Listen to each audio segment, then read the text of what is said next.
खतरनाक हैं।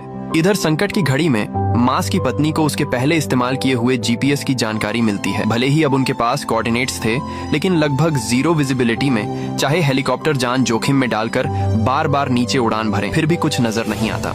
ऊपर से कई घंटों तक लहरों में बहने के कारण चारों लोग अपने असली लोकेशन से बहुत दूर जा चुके थे। रेस्क्यू ऑपरेशन एक वक्त के लिए पूरी तरह अटक जाता है। समय बीतने के साथ हालात और खराब होते जाते हैं। कोरी में मानसिक गड़बड़ी के लक्षण दिखने लगते हैं। उससे भी ज्यादा खतरनाक बात यह थी कि हाइपोथर्मिया जब गंभीर स्तर पर पहुंचता है तो शरीर में अजीब सी प्रतिक्रियाएं होने लगती हैं। लंबे समय तक शरीर का तापमान कम रहने से नर्व सिस्टम दब जाता है, इंसान को गर्मी का भ्रम होने लगता है और अजीब हरकतें करने लगता है। होश खो चुका मास अब किसी भी तूफान या लहर को झेलने की हालत में नहीं रहता। एक तेज लहर उसे पूरी तरह अपने साथ बहा ले जाती है, गहराई में कहीं गायब कर देती है। मास के गायब होते ही बाकी तीनों टूट जाते हैं, लेकिन तभी उन्हें खोज में निकला विमान दिखता है और तीनों को पहली बार जिंदा बचने की उम्मीद नजर आती है। अफसोस की बात ये होती है कि साथी को बचाने की कोशिश में वे पहले ही सारे सिग्नल फ्लेयर इस्तेमाल कर चुके होते हैं। दो लोग पूरी ताकत से चिल्लाते हैं, जबकि निक जल्दबाजी में मोबाइल की टॉर्च ऑन करता है। मगर इतनी खराब विजिबिलिटी में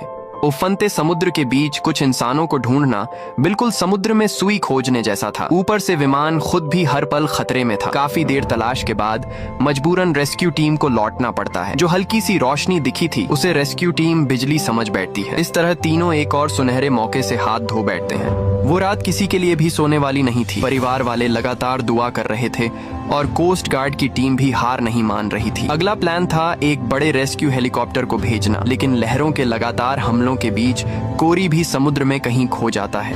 अब बचे सिर्फ दो लोग। उनके पास बेबस चीखों के अलावा कोई रास्ता नहीं था और उन्हें खुद भी नहीं पता था कि वे और कितनी देर टिक पाएंगे। निक अपनी जैकेट उतारकर विल को देना चाहता है ताकि